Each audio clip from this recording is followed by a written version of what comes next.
Salut les amis, c'est Mike Tigra, bienvenue sur ma chaîne YouTube. Alors j'espère que vous allez bien, moi en tout cas je vais très bien et je suis ravi de vous retrouver aujourd'hui pour une nouvelle vidéo de présentation de figurines. Alors aujourd'hui, on va ranger cette présentation dans la catégorie des rétro-views. Pourquoi rétro-view? Parce que Argol de Persée que je vais vous présenter aujourd'hui est une ancienne Miklos. En plus d'être une figurine magnifique, cette vidéo va être remplie de nostalgie. Pourquoi? Vous le savez, quand j'ai vendu ma collection il y a quelques années, je possédais un full set. Et lorsque j'ai vendu ma collection, j'ai vendu différents lots. Ce lot, des Silver, je l'avais vendu à un garçon qui s'appelle Diego. Et quelques années plus tard, ce même Diego revendait quant à lui son lot de Silver ainsi que d'autres chevaliers. Et j'ai refait l'acquisition de ma propre figurine à travers cette vente qu'il a faite par la suite.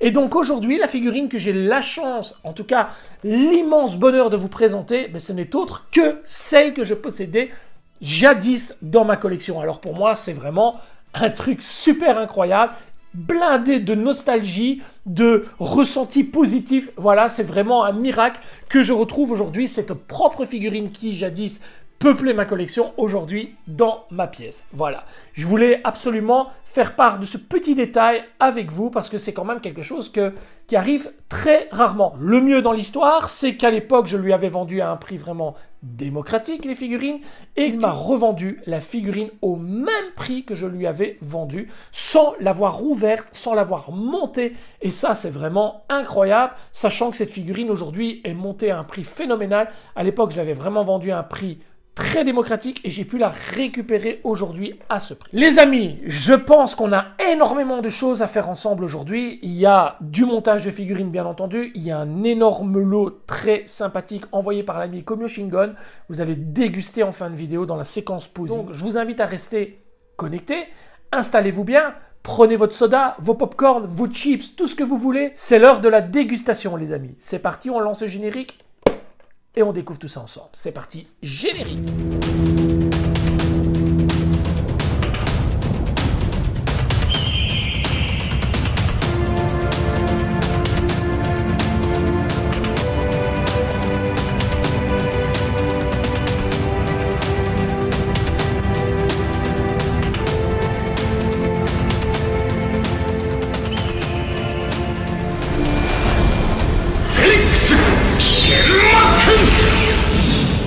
C'est parti pour la découverte de la boîte. Alors, on a une boîte assez simple, ancienne génération. Donc, qui dit ancienne génération dit forcément boîte à fenêtre. Fenêtre qui laisse apparaître les blisters à l'intérieur. Et moi, je trouve ça tout simplement génial.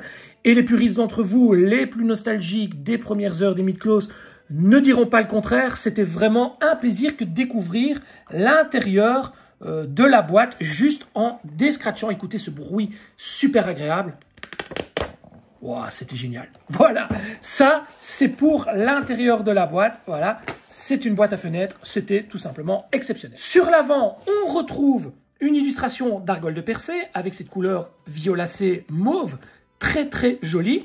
On retrouve bien entendu le personnage. Vous remarquerez qu'il n'a pas le bouclier à son avant-bras parce qu'il est placé dans son dos. Oui, deux alternatives, placement sur le bras ou dans le dos. On verra tout ça lors du montage. On retrouve une boîte classique, donc vraiment fort typé silver, avec cet encadrement grisâtre, comme ça, du plus bel effet.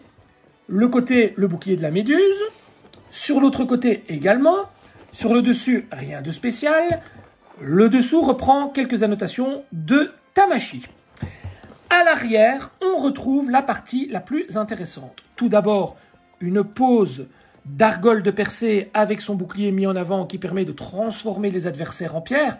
Vous voyez, les yeux de la méduse sont allumés. Il faut savoir qu'il y a deux boucliers dans cette boîte. Un bouclier qui permet de projeter l'attaque avec les yeux ouverts de la méduse, tandis qu'un autre bouclier a les yeux fermés pour avoir une position plus neutre de la méduse.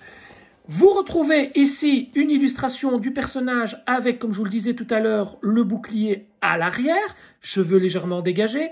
Je vais réaliser une pose semblable tout à l'heure dans la section posing en série. Donc, on verra ce qu'il y a moyen de faire, mais c'est une pose très emblématique au personnage. Nous avons une pose ici où le personnage saute, tout simplement, fait une position aérienne. Le totem 2 visages. Alors, je vais être honnête avec vous, le second visage que voici, c'est un visage que vous pouvez carrément oublier et laisser dans la boîte à tout jamais, ne jamais le sortir. Il est hideux. Alors, on parlait de Babel de Centaure, lui, c'est encore pire. C'est une catastrophe. Je vous le montrerai quand même tout à l'heure au déballage, mais c'est une vraie catastrophe. Le plus beau visage reste celui-ci. Néanmoins, une version Appendix a vu le jour avec la version Surplis. Je vous la présenterai également tout à l'heure en fin de vidéo et vous ferez le petit upgrade sur cette figurine. Quelques pièces pour la version manga. Et oui, ce Silver, comme beaucoup d'autres Silver, possède des pièces typées animées, mais également des pièces typées manga. On retrouve donc un diadème différent, un avant de ceinture différent, un arrière de ceinture également, mais également des éperons qui viendront se placer sur les pieds pour la version manga. Je vous montrerai toutes les pièces tout à l'heure. Allez, il est l'heure maintenant d'ouvrir cette boîte et d'y sortir les blisters. C'est parti, on sort les blisters. Le premier reprend le personnage que voici. Nous avons une chevelure trouée, le casque typé manga, le casque animé, le second visage dont je vous parlais tout à l'heure qui est hideux. Je vous le montrerai, mais il est vraiment catastrophique. 2 épaulettes différentes, les brassières, les avant-bras, les cuissardes, les jambières, une paire de mains, 2 paires de mains, 3 paires de mains, des genouillères et enfin des éperons qui permettront de se mettre sur les pieds pour, si on le désire, monter la version manga. Voilà, ça c'est pour le premier blister. Alors vous voyez, on a une couleur qui est assez grisée, violacée, mauve comme ça, qui est de très bel effet. Pour une figurine d'époque, c'était vraiment une très jolie figurine. Et aujourd'hui, elle n'a vraiment pas à pâlir face aux versions EX. Bien qu'on aimerait bien avoir une petite version revival de ce personnage. Mais ça, on en parlera tout à l'heure. Alors, deuxième blister, on retrouve ici des pièces qui sont prévues pour le totem, le plastron, des pans de ceinture qui viendront se placer sur la ceinture que voici, l'avant de la ceinture en 2 exemplaires, donc une version animée, une version manga, avec ce petit clip qui viendra se fixer là-dessus pour attacher ces pièces. Je vous montrerai tout à l'heure. Et là, nous avons 2 pièces qui permettent de se placer à l'arrière de la ceinture. Partie prévue pour l'animé, partie prévue pour le manga. Donc cette pièce manga, ces pièces-là sont manga également. Donc quelques pièces manga, mais qui permettent aux passionnés de la version tout simplement papier de pouvoir recréer un personnage à leur image. Voilà. Nous avons les 2 boucliers, donc je vous disais yeux ouverts, yeux fermés. La partie qui viendra pouvoir placer le bouclier sur l'avant-bras, une partie du totem et enfin 4 protège-mains, ce qui est vraiment très bien. Donc déjà à l'époque, Bandai faisait quelque chose de très bien. Aujourd'hui, on se retrouve souvent avec 2 protège-mains, ce qui n'est pas suffisant pour des nouvelles figurines du type EX. C'est dommage, il le faisait à l'époque, pourquoi ne pas le refaire maintenant? Et enfin, une autre partie du totem. La notice et cette petite étiquette Perseus que l'on peut venir placer sur les socles qui sont prévus pour tenir les personnages. Allez, on découvre la notice. Je découvre à l'instant un petit élément qui m'interpelle, c'est cette annotation chapitre Hades Inferno. Alors, je m'étais jamais posé la question, je pense ne m'en être jamais aperçu même de ce petit détail, mais si vous avez des réponses à cette question, pourquoi chapitre Hades pour une figurine qui fait partie du chapitre Sanctuaire? Mettez-les dans les commentaires, franchement répondez parce que là, je ne comprends pas du tout, je ne saisis pas du tout le rapport. Bref, découvrons la notice. Alors, 3 feuillets, donc qui se replient bien sûr sur eux-mêmes. Premier feuillet, je viens de vous le montrer, donc avec le bouclier de la méduse. Deuxième feuillet, on reprend toutes les pièces pour monter le totem. C'est assez bien expliqué. Alors, on peut apparemment monter le totem avec la version manga également ou la version animée, de même que pour les pièces de la ceinture, etc. Non, c'est quand même pas mal fait. Et enfin, le 3e feuillet reprend tout le montage du personnage. Et ça n'a pas l'air bien compliqué de souvenir. Argol n'était pas un des personnages les plus difficiles à monter. Voilà. À l'arrière, rien du tout sur cette face-ci. On retrouve Argol, son totem, le personnage, quelques informations sur sa biographie, 17 ans, 1,88 m, oui, il est très grand, 83 kg, son groupe sanguin, etc. On retrouve quelques infos, c'était plutôt pas mal fichu. Et enfin, dernier feuillet, toute une série de personnages déjà sortis avant cet Argol, et c'est plutôt pas mal. Comme je le dis, chaque fois que je présente une rétro-view, c'était un élément que nous, collectionneurs, on affectionnait particulièrement parce qu'on bavait sur les personnages, on allait les regarder et on se disait, le prochain que j'achète, c'est celui-là ou c'est celui-là. On barrait, voilà, on était un peu comme devant un catalogue de jouets. Voilà pour la notice. Allez, on découvre le personnage et on teste sa rigidité. Voici donc notre cher Argol de 2010. Alors je ne vais pas vous mentir, c'est un personnage, lorsque je l'avais vendu, je l'avais déjà un peu corrigé pour mon utilisation personnelle. Et vous voyez ici, ça déborde un petit peu. J'avais mis de la pâte à fixe dans les articulations pour pouvoir le rigidifier un petit peu parce que le personnage avait perdu énormément de sa rigidité. Aujourd'hui, il va pas mieux, il n'a pas guéri au niveau de son arthrose et de sa rigidité amoindrie, forcément. Le temps est passé et il n'y a pas de changement à ce niveau-là. Donc, vous voyez, c'est quand même assez catastrophique. La difficulté sera donc de le faire tenir debout, de lui faire prendre des pauses sympathiques tout en prenant en compte son problème de rigidité. Voilà, mais ça devrait aller. Honnêtement, j'y suis arrivé par le passé, il n'y a pas de raison que je n'y arrive pas aujourd'hui. Vous voyez, le personnage tient quand même très bien. La pâte à fixe a vraiment durci les articulations. On n'est pas vraiment devant un personnage hyper rigide comme un ADSEX par exemple, mais ça va faire l'affaire, je pense. Voilà. Le personnage, regardez le visage, il est très beau. Celui-ci est vraiment très très beau. Il a encore été amélioré avec la version Appendix. Tout à l'heure, en fin de vidéo, je vous ferai profiter de ce personnage avec justement l'Appendix qu'on retrouve dans la version Surplis. Mais le visage, moi, je l'aime beaucoup. Alors, il a été énormément critiqué parce que la couleur des cheveux n'était pas suffisamment brune et était tirée plus vers le jaune et n'était pas vraiment fidèle et accurate au dessin animé. Moi, honnêtement, ça ne m'a jamais vraiment gêné. Ce second visage, alors là, je vous dis, laissez-le dans la boîte. C'est déjà un sacrilège que de l'avoir sorti pour vous le montrer. Regardez ses yeux fermés. Ils sont énormes. Le personnage, on dirait vraiment...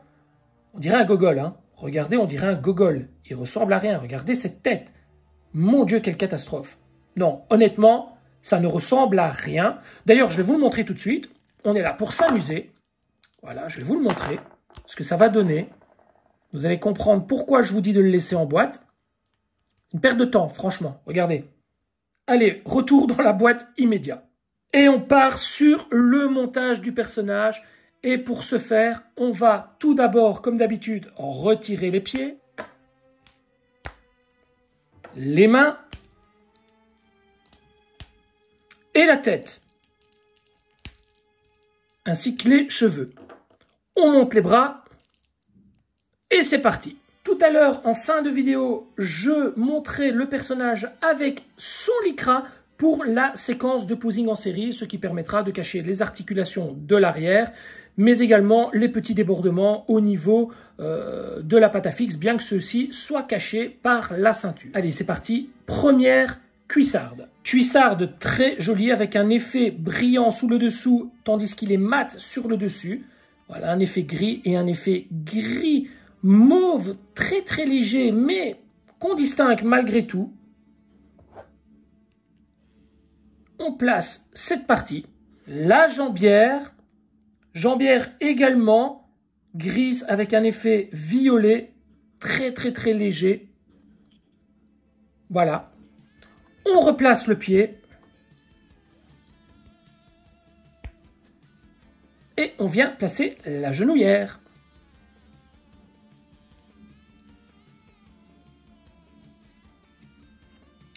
Du plus bel effet, regardez. On voit quand même l'effet mauve, hein, mauve-violet, on le voit quand même. Hein. Allez, j'attaque la seconde jambe.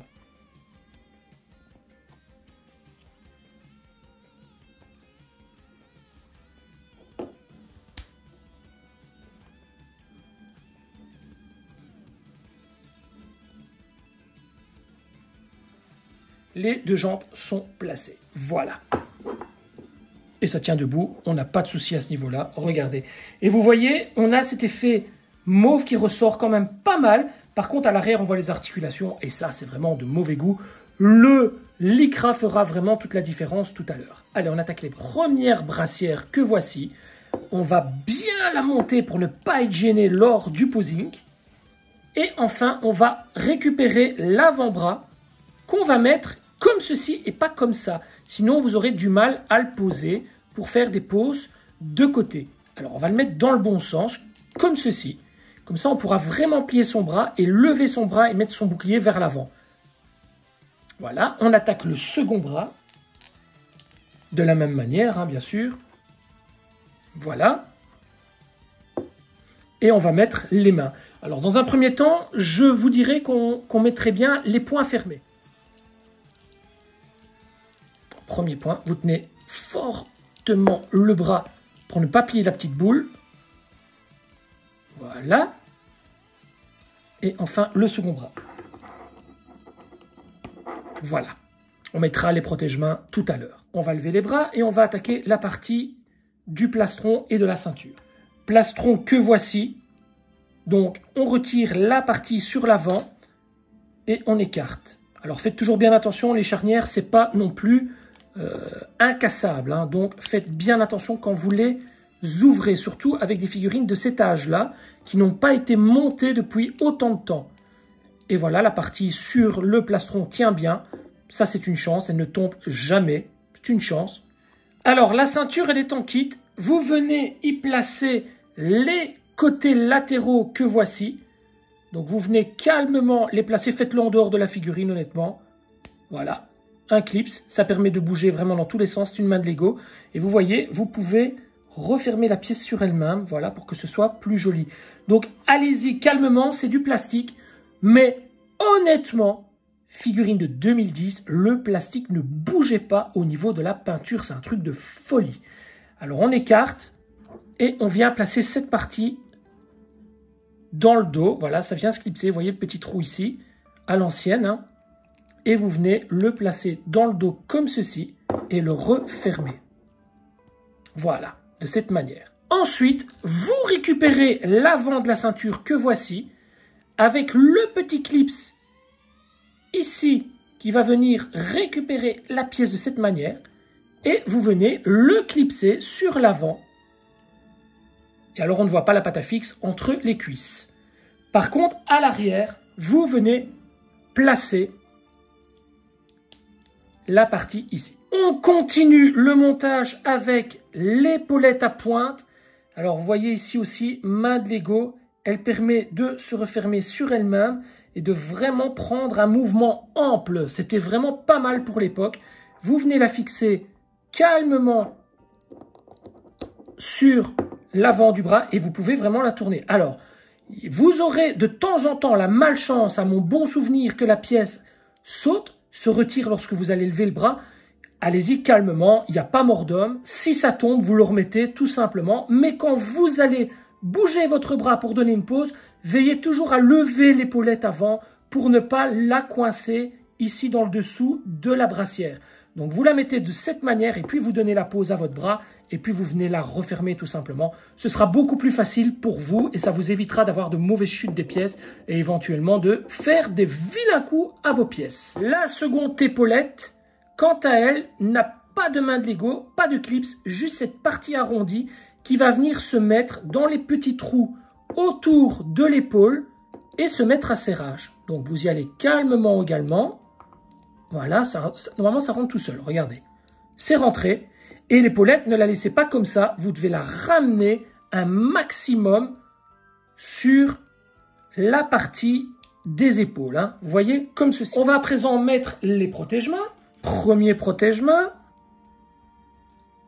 Et enfin, second protège-main. On appuie bien fort et ça ne bouge plus. Voilà. Je vous parlais du bouclier de la méduse. Pour pouvoir le placer, vous allez avoir besoin de cette petite pièce que vous allez venir mettre de cette manière autour de l'avant-bras. Vous voyez, vous avez une partie prévue juste ici.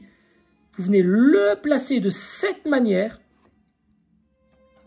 et vous venez clipser votre bouclier dedans, comme ceci. Pas très compliqué, hein?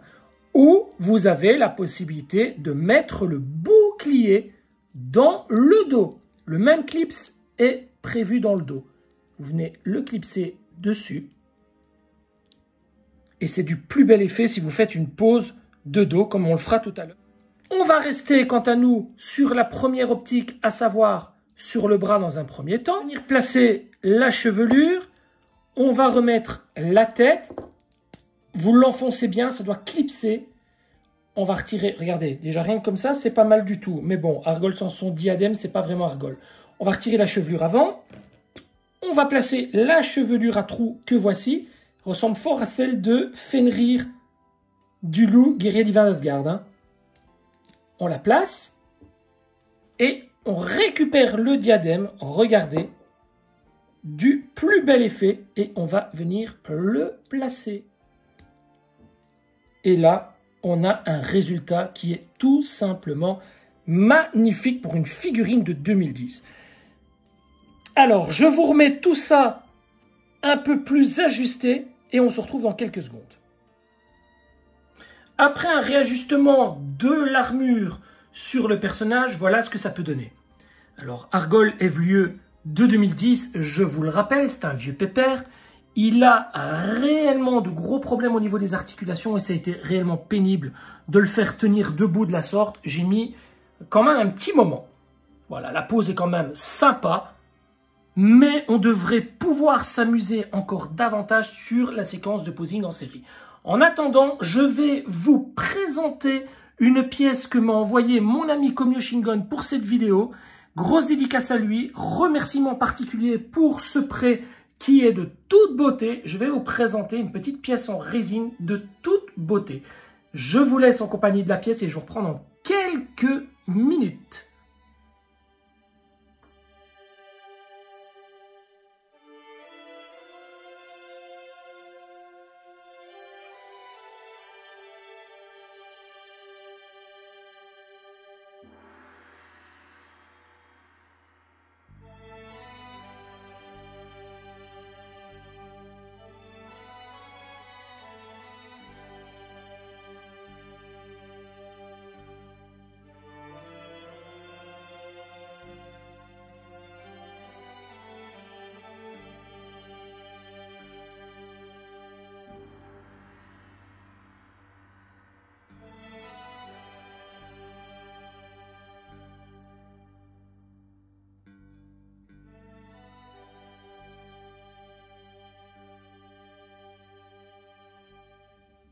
Alors c'est joli, hein.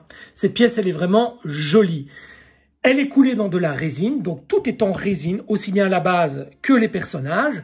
Là, à l'avant, vous avez un petit trou qui n'est pas comblé parce que j'ai demandé à Komyo Shingon de ne pas m'envoyer la pièce, ça ne servait à rien. C'est une pièce qui est fragile et qui risquait de s'abîmer dans le transport, donc ça ne servait vraiment à rien. Je pense que c'est le logo de la société qui réalise ces pièces. Et cette société, c'est AM Studio et la référence est Modèle DD. Alors honnêtement, je n'ai aucune information sur le prix, sur comment se la procurer, sur où se la procurer. J'ai fait des recherches longues et approfondies sur le net, je n'ai rien trouvé. Donc si vous avez des informations là-dessus, laissez-les dans les commentaires.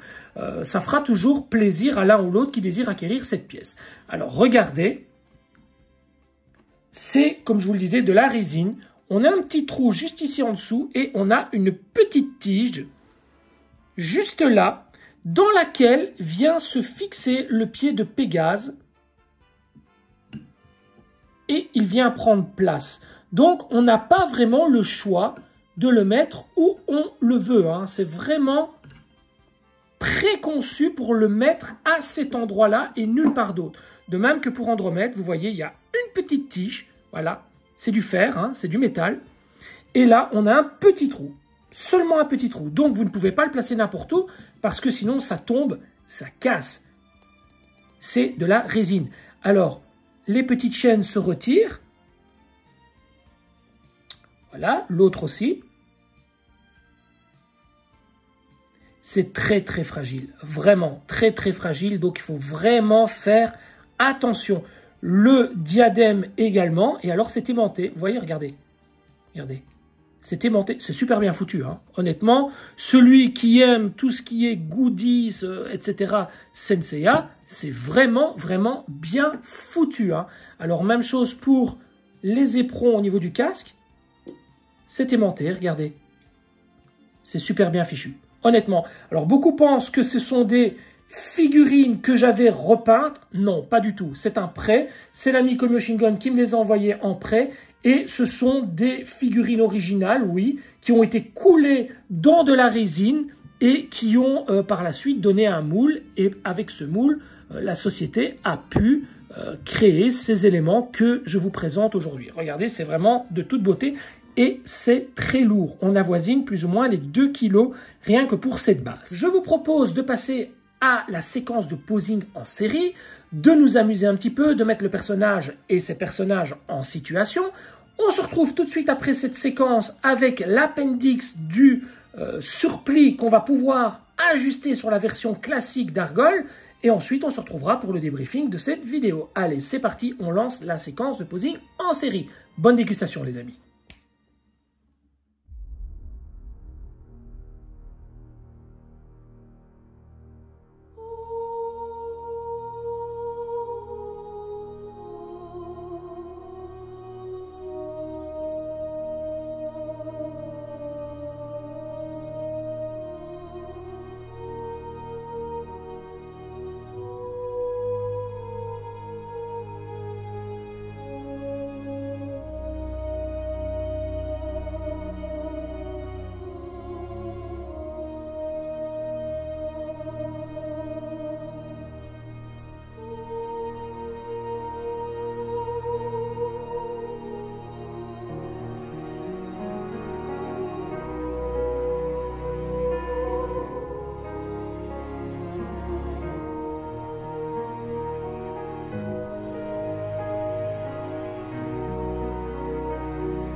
J'espère que vous avez pris autant de plaisir à regarder cette séquence du posing en série que moi de la réaliser. Alors vous voyez, j'ai placé la boîte d'Argol de percée en version surpli parce que dans cette boîte, il y a ceci. Et ceci, c'est l'appendix. Alors, bien entendu, durant la séquence de posing en série, je n'ai pas placé cet appendix pour bien montrer la version classique d'Argol par défaut. Mais à présent, je vais vous montrer le contenu de ce blister et le greffer sur le personnage. Voilà donc le blister déballé. On retrouve le premier visage bien plus sympathique avec les cheveux jaunes, l'arrière de la chevelure, l'avant troué, un visage avec les yeux fermés beaucoup plus sympathique, un autre hurlant très très beau également, et enfin l'hurlant à côté, il est destiné à la version surpli. Donc 3 visages appendix dans cette version. Je vous propose maintenant de changer carrément le visage de l'ancienne version et de vous montrer ce que ça donne avec la version appendix. Pour rappel, la version classique avec le visage classique. Allez, je lui greffe tout de suite l'appendix dans la même configuration. C'est parti. Je préfère le visage d'origine sans l'appendix. Je trouve qu'il a plus vraiment la bouille d'Argol, honnêtement. Voilà le visage que je viens de retirer. Et je le trouvais beaucoup plus sévère, beaucoup plus neutre au niveau du caractère. Sincèrement, j'aimais beaucoup plus. Allez, je lui mets le visage avec les yeux fermés. Là, par contre, je ne vais pas vous dire que je préférais l'ancien visage. Certes, il était vraiment dégoûtant, celui-ci est quand même plus joli, mais je ne suis pas fan du tout. Je trouve qu'il fait un peu béné, il fait un peu bébête, et perso, je ne suis pas trop fan. Ah là, c'est sympa, on a vraiment une nouveauté et un visage qui est super bien fichu. Ça, dans une séquence de posing en série avec des poses d'attaque, ça peut rendre du plus bel effet. On va essayer de lui donner une petite pause rapide d'attaque, vraiment pour dire de faire un petit truc sympa. Mais là, regardez, oui, là, ça fait quelque chose. Là, le visage est sympa. Allez, je vous propose de passer au débriefing de la vidéo. Voilà les amis, cette vidéo touche à sa fin. Moi, je me suis régalé. J'espère que vous aussi. J'espère que vous aurez trouvé inspiration pour votre personnage dans la séquence du posing en série. J'espère aussi, ça fait beaucoup de j'espère, hein, j'espère aussi que Bandai nous sortira un jour une version Revival avec quelques petits détails corrigés, comme un corps beaucoup plus rigide déjà, plusieurs mains supplémentaires, des visages supplémentaires, une chevelure un peu moins jaune, qui tirerait plus vers le brun, parce que là, ça fait un peu Dragon Ball, ça fait un peu Saiyan, et je reste un peu sur ma faim. Même avec l'appendix, je trouve que ça fait trop jaune pour un Argol de percée. Le personnage n'a pas les cheveux jaunes. Regardez, même sur la boîte, on est loin, loin, loin du compte de ce que Bandai nous a fourni. Voilà, moi, je me suis vraiment régalé. Les amis, si vous avez aimé cette vidéo, n'oubliez pas de lâcher un pouce bleu, laissez des commentaires. Si vous n'êtes pas encore abonné à cette chaîne, abonnez-vous, activez la petite cloche et les notifications. Comme ça, vous recevrez toutes les notifications pour les prochaines vidéos. Un énorme merci encore à mon ami Diego pour m'avoir permis de récupérer cette figurine à un tarif en plus très abordable. Merci beaucoup à toi mon ami, franchement ça me touche énormément. Merci également à Komyo Shingon pour le prêt de Shun Andromède Pégase ainsi que la petite base qui m'a permis de faire la vidéo.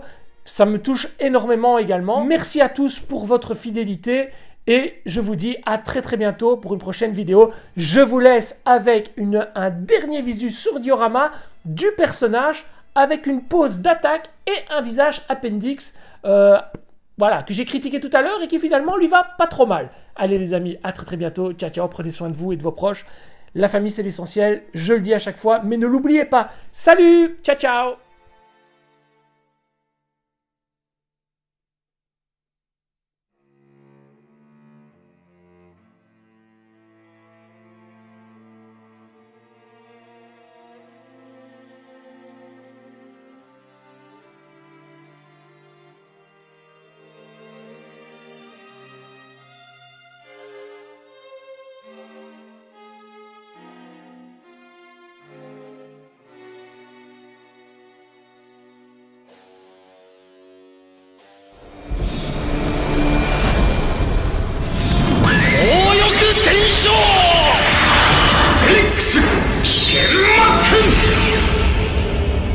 どうだ、地獄を見た感想は。